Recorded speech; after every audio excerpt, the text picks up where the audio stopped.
Okay, good morning all. Are you able to get the voice and video properly? Yes, sir. Okay, very good. So let's get started with what we are doing. I think there was a break in the last class, and we were at this point that we were starting to look at the processor design. And we were saying that there are basically two different types of logic circuits, which you know from your previous course. One we call as the combinational circuit, where the output is a function of the input, something like this, that you have some input bits and based on their values, the output is clearly defined. What are the examples of such circuits? AND gate, OR gate, multiplexer, and so on. But then there is another type of circuit, which is the state-based, which we call it sequential logic circuits. And the important thing about this is that here the output of the logic circuit not only depends on the input, but also the previous state of the circuit. So the circuit has a state. And also the output is again stored here in some way. And therefore it is not a simple function of the input, but also depends on the last what it was doing. And the processor is made of both these types of circuits. And the second one, just see here, the sequential elements, they can store data. So definitely the memory will be made of such sequential circuits. The combinational circuits are most frequent. Many types adder, multiplexer, and the ALU, and just see here the F, the functionality, depending on the F value, the ALU can perform different functions. This you possibly know from your first course, but I'm just showing this slide because we will be using these diagrams, these notations. Almost universal, but then you might see somewhere that the multiplexer is used in a different notation and so on. And just saying that we are going to use these combinational elements in our discussion today and from now on. And these are the combinational element. What about the sequential element? These store data. The examples are register, memory, and so on. And here, these are typically edge triggered. We call it edge triggered, and in the circuit here, logic circuit representation, we write the clock input here in this way, and the input is D, output is Q. So look at this diagram that the clock cycle after cycle goes on, but the D input, change in D input is reflected in the output Q only after the rising edge of the clock.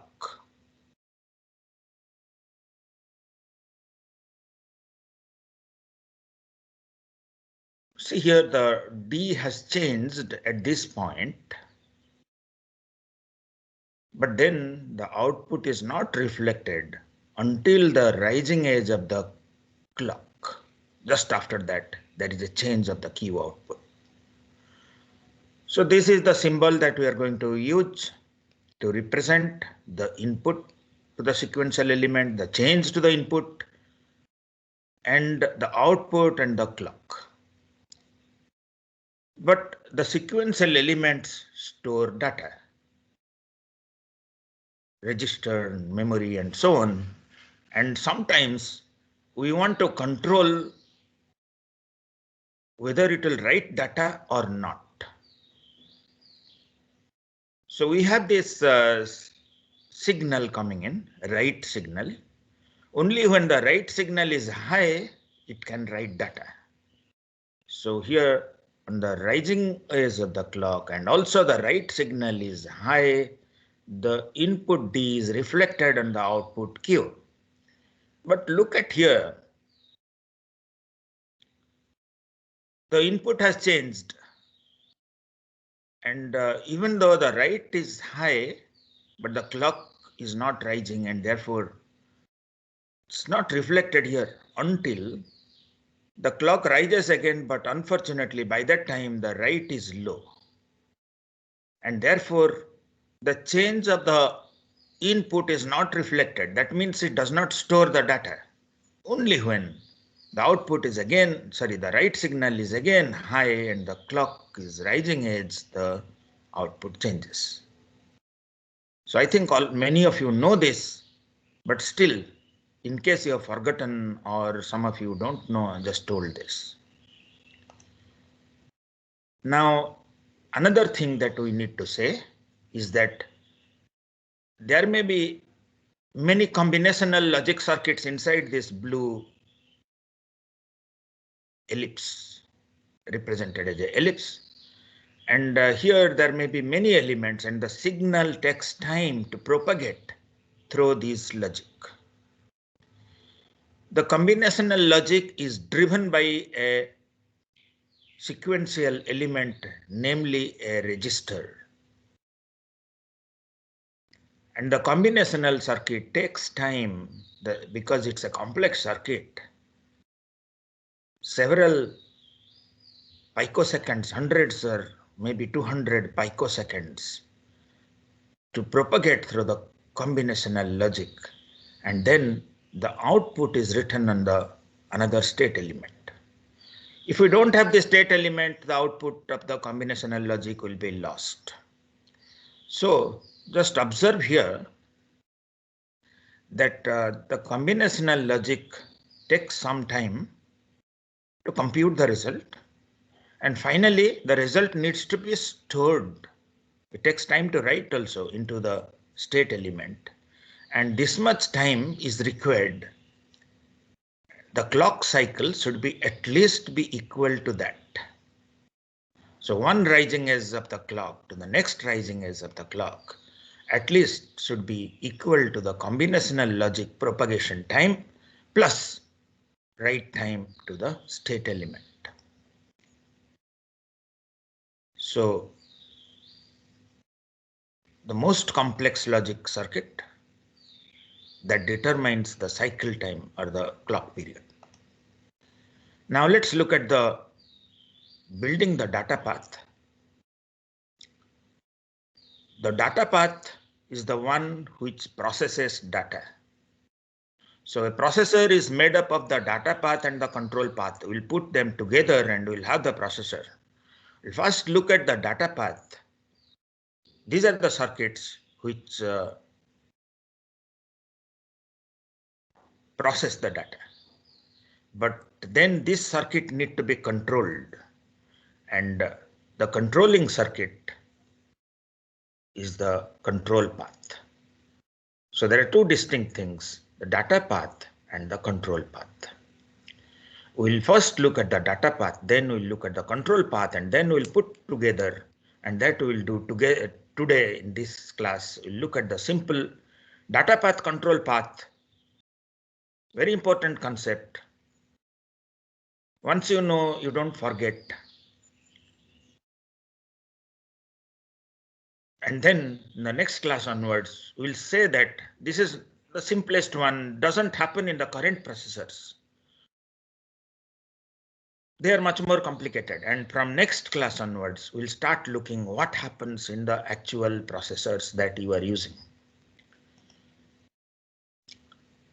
So let's look at the data path, and in the data path also we look incrementally, we look at the different categories of instructions that we look discussed in the instruction set architecture, and each category of instruction we'll see what is the data path, and for all the categories of instruction we'll superimpose those data path, and that will be our complete data path for the processor. Now let's look at the instruction fetch. So we have the instruction memory here, the sequential logic circuit, and even though I have written instruction memory here, it is actually the instruction cache which resides inside the processor. It's not the RAM memory, it's the instruction cache. And the PC, we know that it has the address where the next instruction is to be fetched. And for our MIPS example, it's a 32-bit register, it's a sequential element, and the output of the program counter goes into the address input of the instruction cache. And also there is a read signal, read enable signal, and that is also enabled. And then the output is the instruction. And in the meanwhile, when this happens, that the instruction is being read, the PC value is incremented by 4 for the next instruction using an adder. There is an adder circuit, and then this adder circuit is used to increment the PC. So this is the instruction fetch. If we look at here, the same thing, but then we want to mention that the program counter and instruction memory are used every cycle. We need to write to the program counter because we need to update to fetch the next instruction, and the instruction memory is also read every cycle, and therefore we don't have a write access, write control signal, explicit write control signal on the program counter and instruction memory is not needed here. Now first let's look at the R format instruction. The R format are the register format instruction where we read two register operands and perform some operations, arithmetic or logical. You know that based on the instruction set architecture. And then once we get these operands and perform the arithmetic logic operation, we write the result in the data cache, the data memory, or in the, okay, we don't write in the data memory, that is for only the store instruction. Only for store instruction we write in the data memory. Here, for R format instruction, we perform the arithmetic logic operation and again write the result back on the registers. So just see here the work to be performed for R format instruction, that after the instruction fetch, based on the instruction, we must identify the registers that are participating. And then those registers are output from the registers. And then these are used to drive the ALU, and the ALU produces result, and this is written back to the register. So that's the work needed. So let's look at the full data path for the R format instruction. Okay, so this is the full data path for the R format instruction. Here, not shown the PC and incrementing of the PC, that part I will just superimpose later. And of course, that will be there for every instruction. incrementing PC. So that we will superimpose little later, but leave aside the instruction fetch. Here,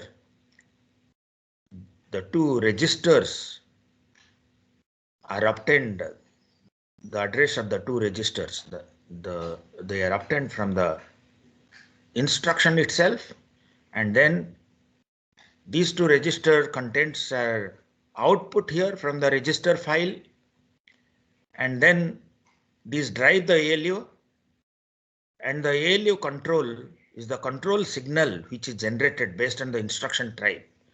That's the work of the control path to drive the ALU control to select which instruction, which type of ALU operation to perform.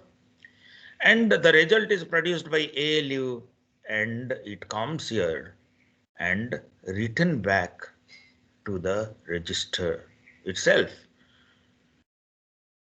But do we need a write control signal here for the register? Just want to ask somebody randomly. Let me just ask Kasis Goel. Are you there, Kasis?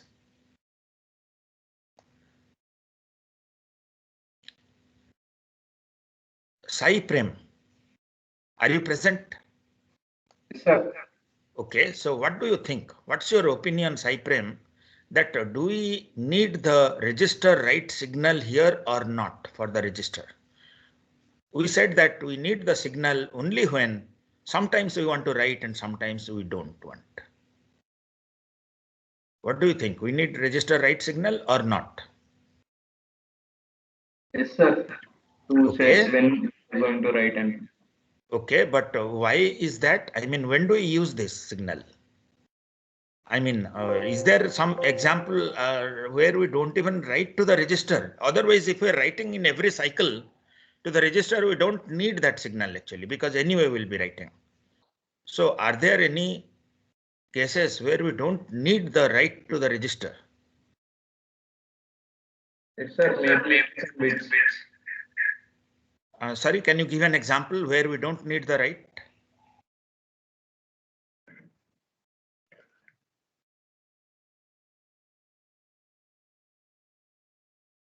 Yeah, can you think of an example where we don't need the write? I don't know. Okay, look at these instructions I have displayed here. Add, subtract, set less than, and, or, etc.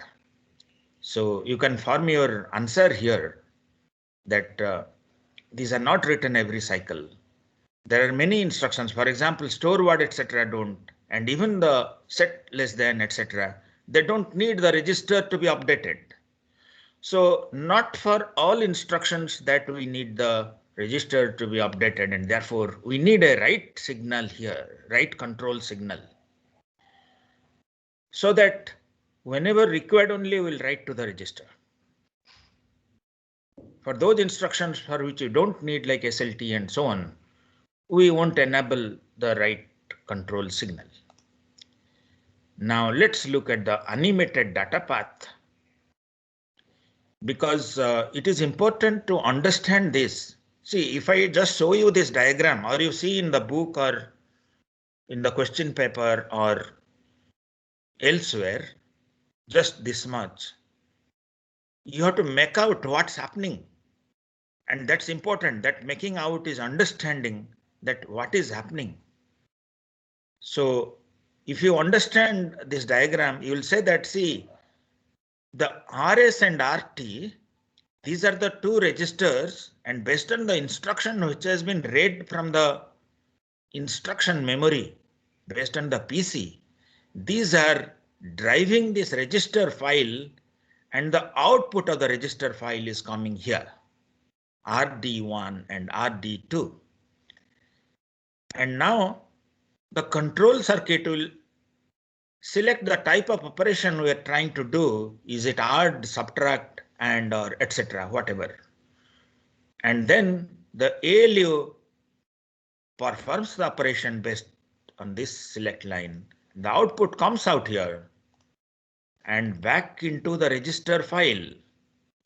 And at that point, we must have the register write signal high and also have selected the register to which it will be written. And how many cycles will it take to complete this operation?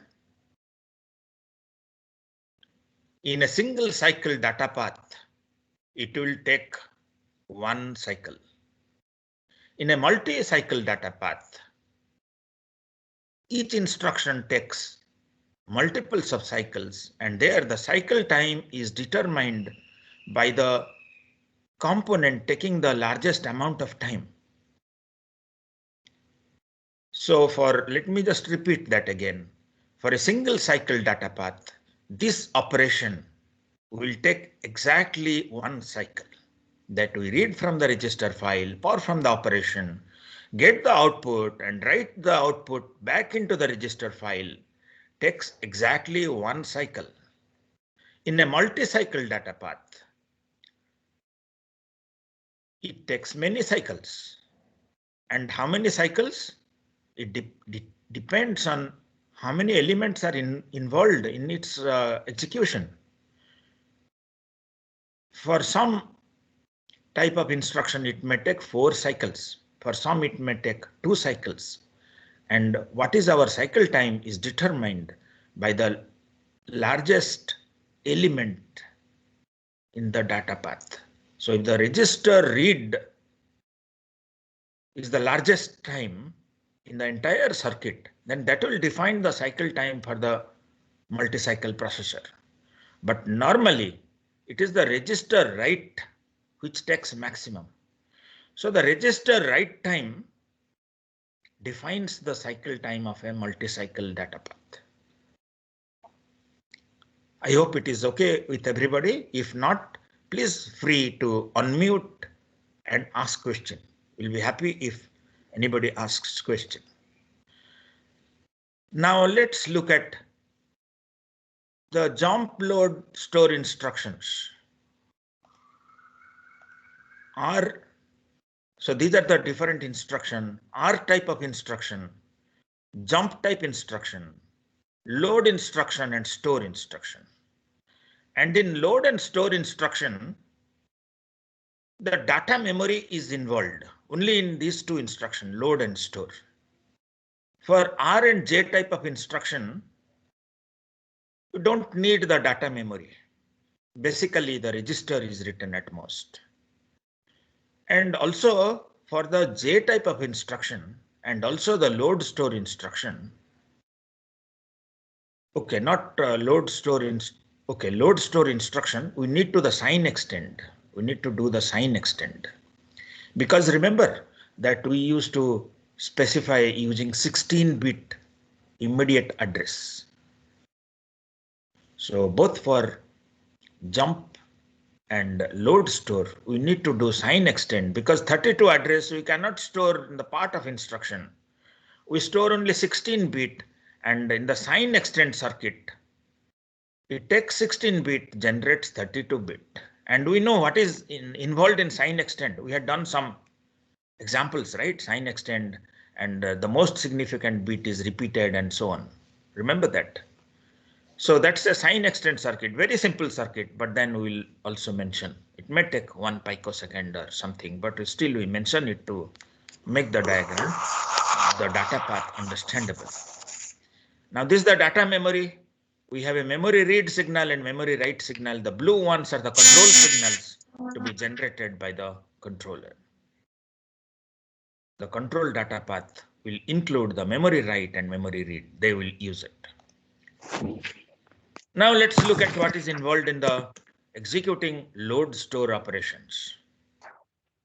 So here we need to first compute the address. So we know that the address is the indexed address. So somebody is not muted. I would like to mute. Don't know who's there is. I have to mute everybody. So please mute whoever is not muted. Otherwise, I have to mute everybody. I have only this mute everybody. Okay.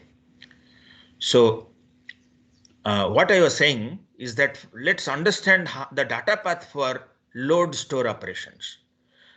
After the instruction is fetched, we have to compute the address of the memory where we need to read or write. Somebody is not muted. Okay, that is Rusikesh. Rusikesh, please mute. Otherwise, I'll have to mute. Okay, I muted you. Okay. So what I was saying is that for the load store instructions, the first thing is we need to compute the address. So based on the instruction, the address is typically an indexed address. And we know that in indexed address, we give an offset and the base address is in the register. So we get the register and then, so the register has come here to the ALU, that is for address computation. And also the base is there, part of the instruction. See here, the base address has come here.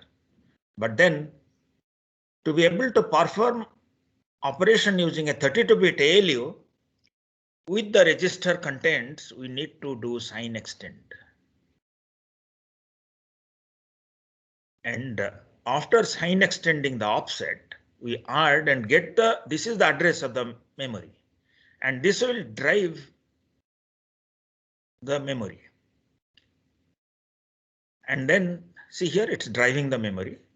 And then the control circuit will determine whether we are trying to read the memory or write the memory. If you're trying to read the memory, this signal will be high. And if you're trying to write, then this is the one, some register to be written, and that register will be selected and the data comes to the memory. So the address is selected and data for write is selected, for that is for the store word. But for load word, we're not writing the data, and therefore what it does is the data comes out and comes to the register. So is the data path for load store clear for everybody? That we use the first from the based on the instruction, we get the index register, the register that is used for the base address.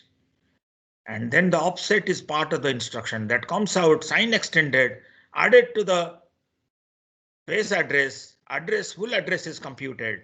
And then we might do a read register for load instruction and it is written to the register.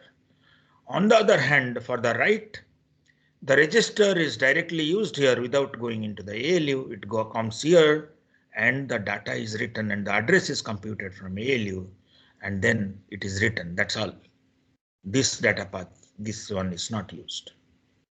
I hope it is clear. So I was saying that it's a very important concept. You don't understand those concepts. It just looks like some diagram. You don't make out what's happening.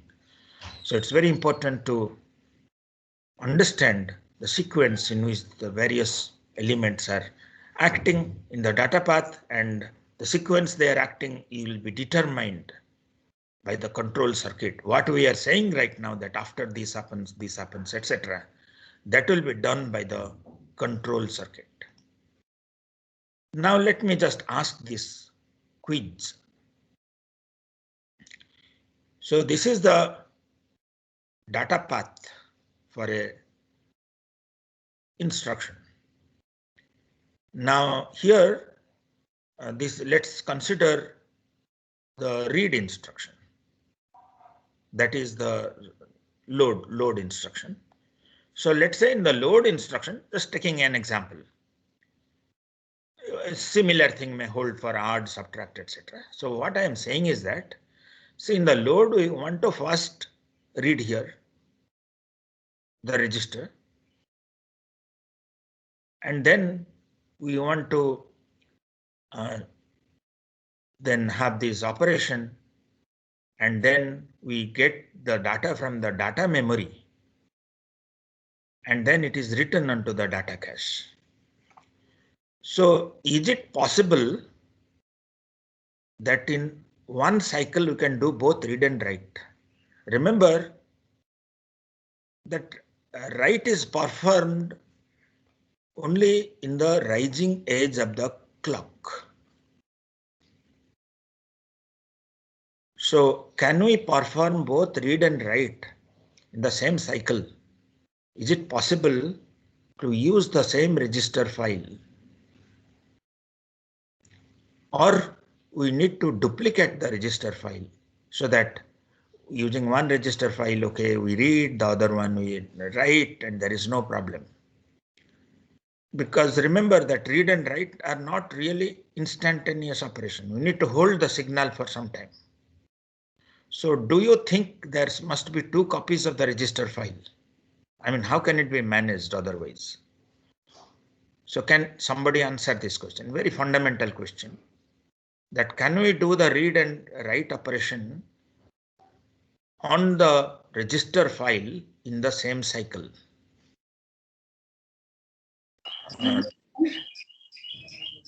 So who can answer? Let me just take some name. Raghavendra De. Are you there, Raghavendra? Yes, sir. Sir, we need a copy of the register.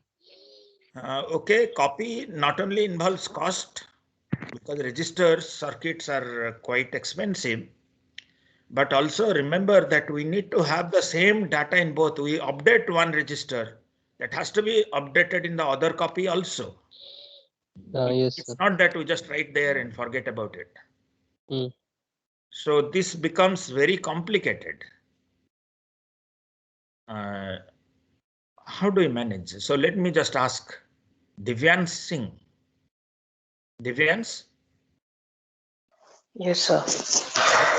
It's a very, very fundamental question. Based on this, our all further discussion will be based on this. So we can try one on a rising edge and one on a falling edge. Okay, very good. That's what exactly happens. So we write on the rising edge and read on the falling edge. Remember that a clock cycle has 2 edges. So bit complicated, but not as complicated as what would happen if we duplicate the register. So here,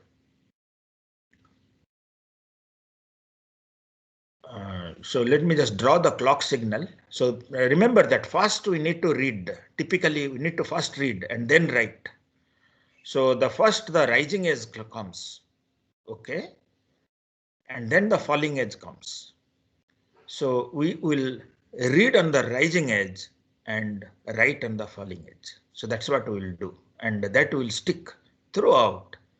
Otherwise, and that is very crucial to understand from now on what's happening, that we read on the rising edge because we need to first read, and then we write on the falling edge. That's how we avoid having to design 2 copies of the register file. So this is the complete data path. We have added multiplexers here because sometimes, let's say for ARD, etc. instructions, the 2 registers are used directly here. But some instructions, we need the other path, the sign extend, etc. So can you give an example of for what instruction? I gave the example of an ARD instruction where the 2 registers are used, read data 1, data 2, and that drive the ALU, and the multiplexer circuit will select the register 2. But for which instruction, the sign extend will be used and the multiplexer will be selected to select the sign extended one, and the ALU will be used. Can just asking Naman Paharia. Naman? Yes, sir. Can you give an example instruction for which the multiplexer will select the sign extend one, not the register 2, register data 2. So I'm not sure.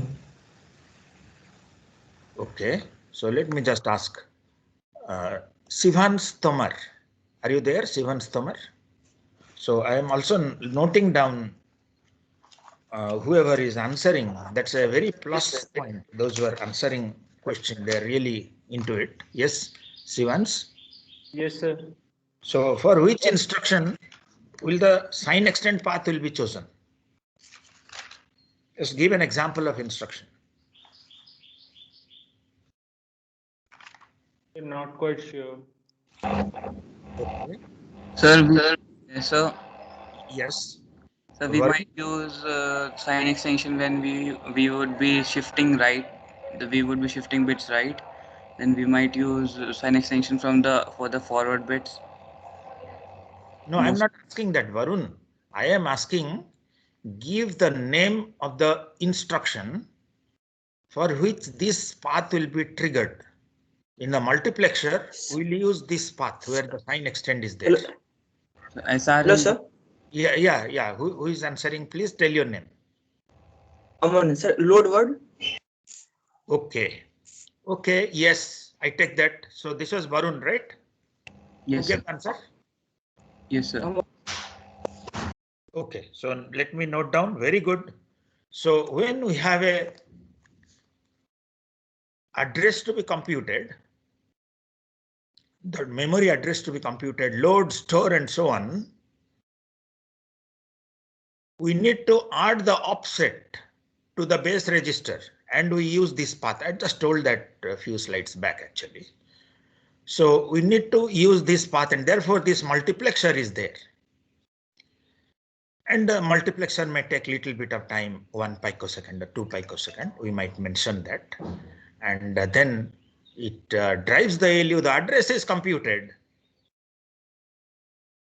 And then the data is read for load instruction and written back to the register.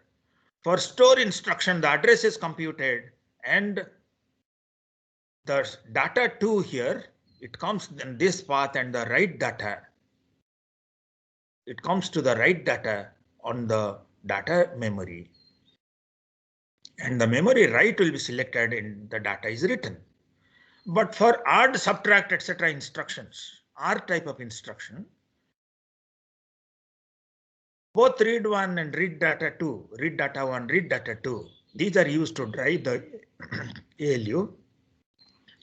And the output of the ALU doesn't go to the address of the memory. We'll have another multiplexer here actually. And that will come out and comes into, takes this path on this multiplexer and it is written to the register. So that is for add, subtract. The output of the ALU comes out here. It doesn't get written to the memory, not enabled the write memory or read memory.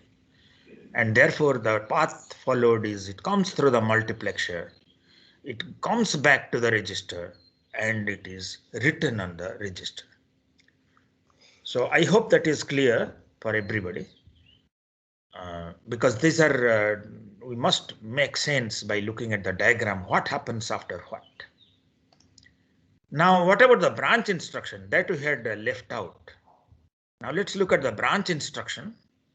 So here we need to compare two registers, let's say branch equal to and so on. And we are interested in compute whether it is 0, they're equal, etc.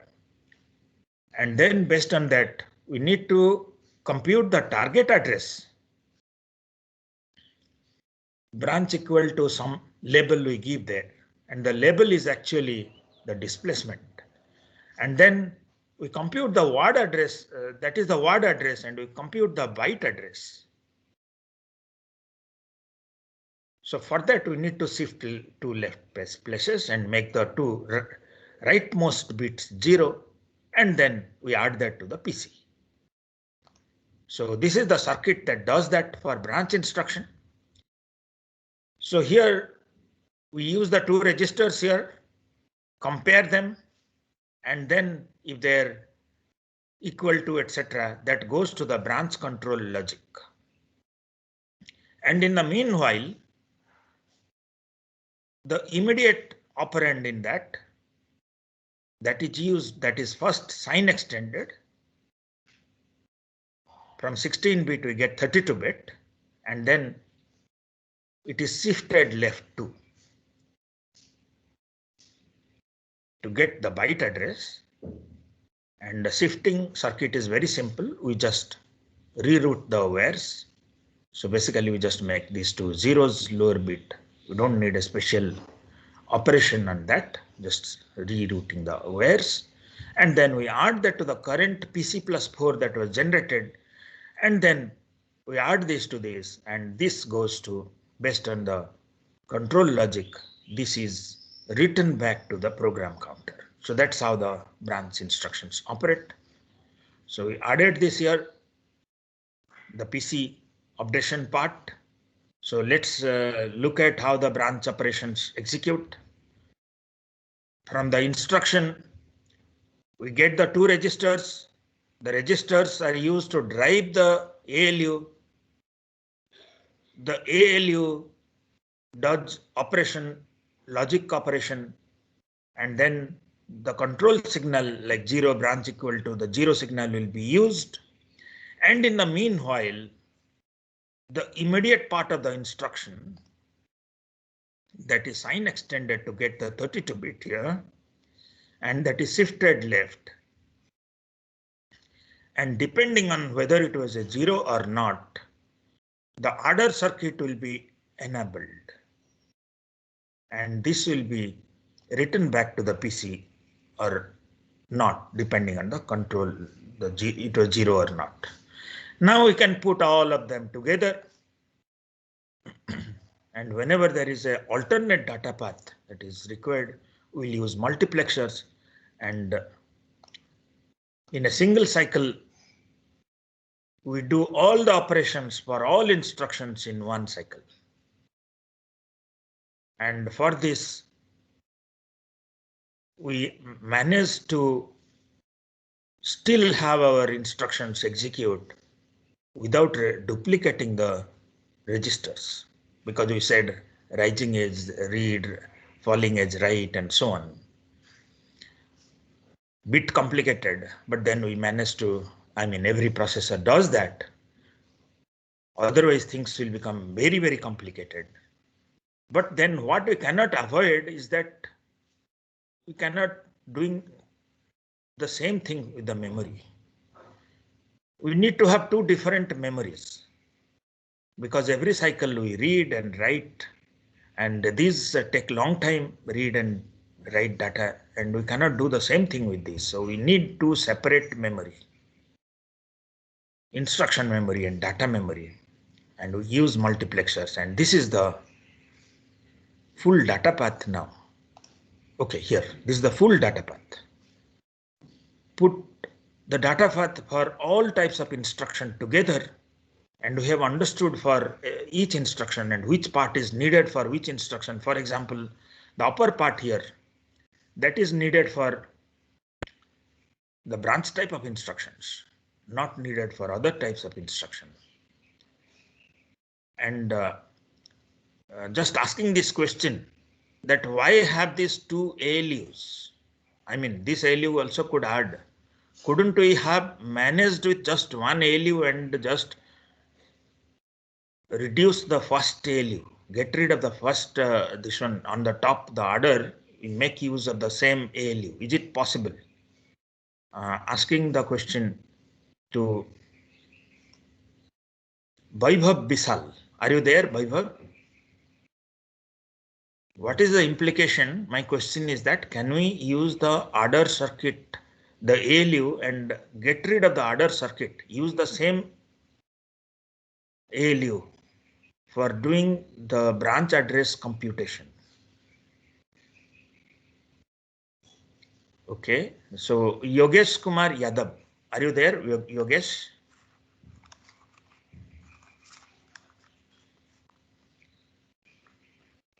Okay, so let me just ask somebody else.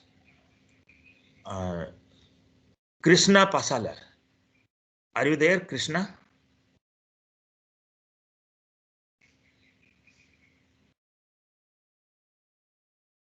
Arka Mitra. Are you there, Arka? Need some answer. And Hello, giving any sir. answer is a credit, Hello. actually. Yes, yes, please, Krishna. Okay, who is Sir, answering? Please tell your name. Who is answering? Aman, sir. Okay. So please. Sir, in the above value, it will be used in every cycle for increasing the PC for going to the next instruction. But Yes. so that we need the above value in every instruction. But Yes. the below one is can be used for add, subtract in that cycle. So we need two different. Okay, but see, remember that the write signal and read signal, these are needed for sequential logic circuit. See the register that we are shown here, the data memory, instruction memory, these are sequential circuit for which we need the write signal and read signal. For ALU, etc., we don't need such signals. They can be used as and when we like to use them. So it is possible without much difficulty that we use the same ALU. Sir, Yes, who is going to answer? Yes, please. Moinak. Moinak, yeah, please, Moinak, give your answer. Sir, I'm saying that if we use the same ALU, then we Yes. have to wait for additional clock cycles. Okay, okay. So that So, will increase the okay, computation. I think I'll take that answer. So Moinak is saying that, see, if we use the same ALU, we can get rid of the order and use the ALU, reduce little bit of logic circuit, but then it increases our cycle time. And remember that the sequential circuits, these are heavy circuits that take lot of semiconductor area, but the combinational circuits are lighter circuits.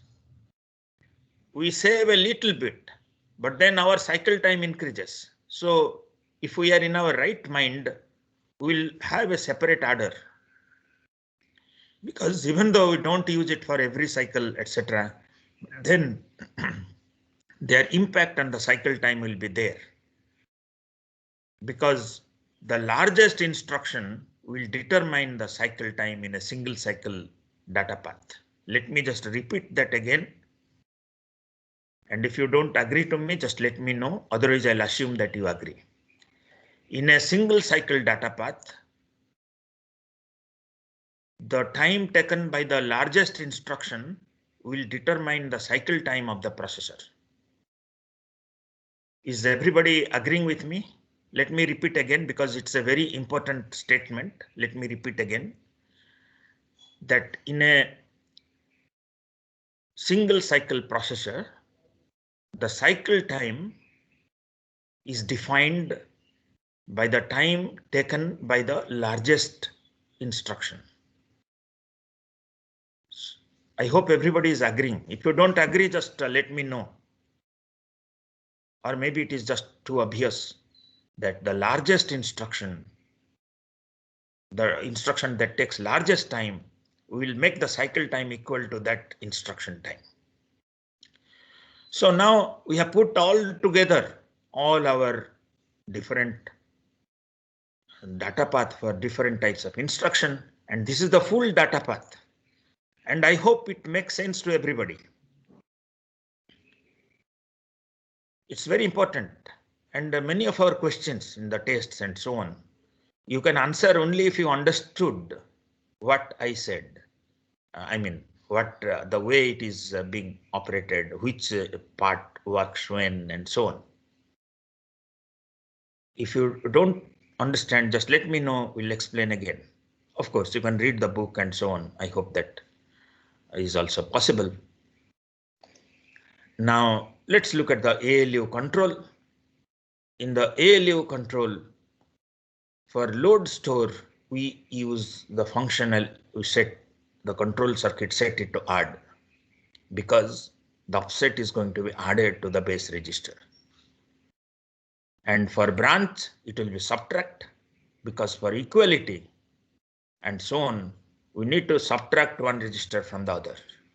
For R type of instruction, the F will be selected depending on the function field of the instruction. For example, if the AND function, the ALU control 0, 0, 0 will be selected. For OR, it will be 0, 1, ARD 1, 0, subtract 1, 1, 0, etc., etc. Don't have to remember these values, but the concept is important, that for which type of instruction, what sort of ALU selection will happen.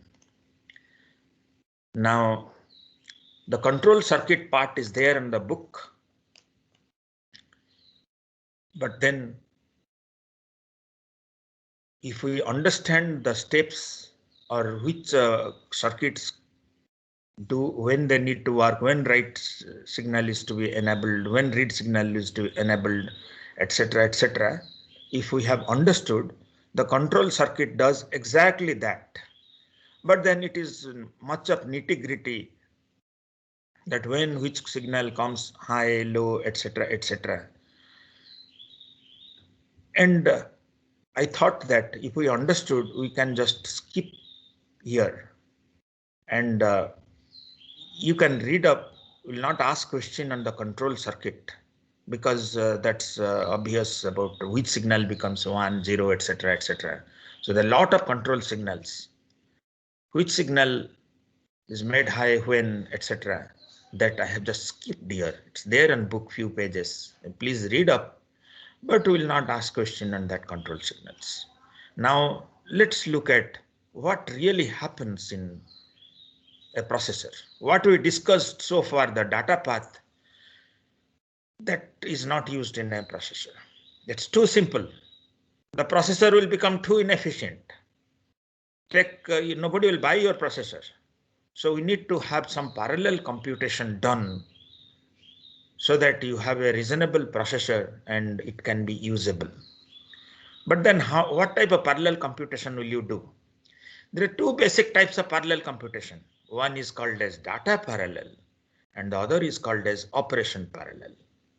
In a data parallel, as the name says, that the same instruction is operated on multiple copies of data. For example, you are doing a picture processing, image processing.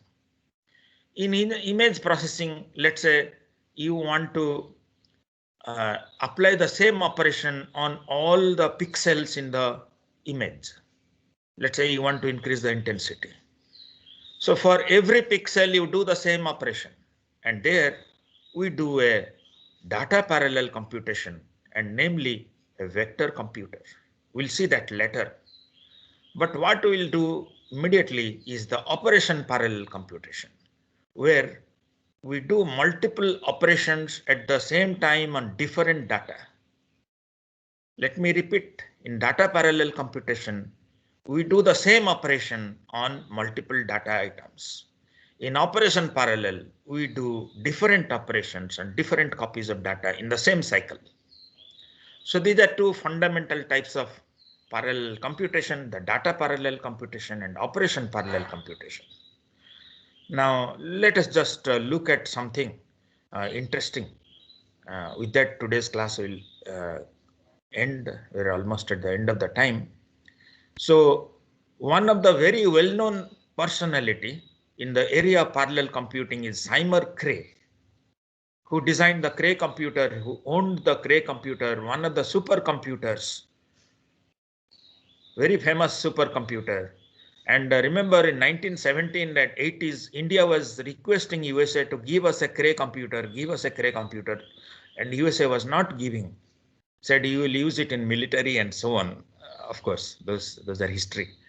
But then this was Seymour Cray. So during conferences, I don't know whether you attended conferences, but as you become more senior students, you will attend conferences where research papers are presented and so on, research results are discussed.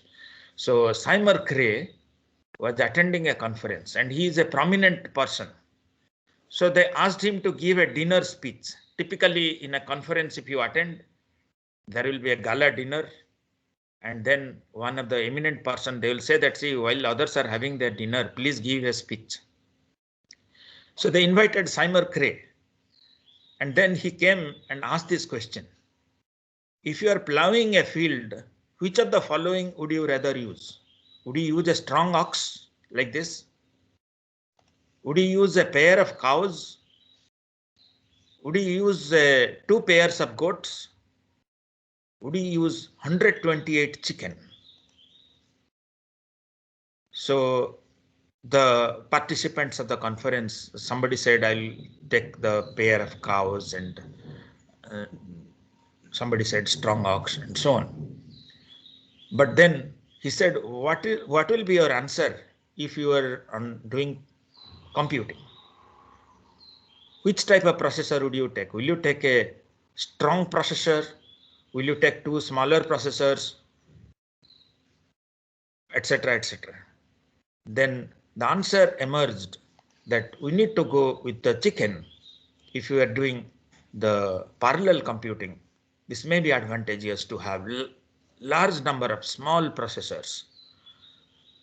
So we'll just look at continue from this point, that even though you don't plow land using chicken, but for processor design, it may be a very wise thing. We'll see why and so on. We'll just stop here, continue from this in the next class, and Monday we'll have a quiz. So I'll just send the syllabus and details by mail, but Monday we'll have a quiz and also we'll proceed from this point. We'll stop here unless anybody has any quick question. Okay, thank you. We'll stop here.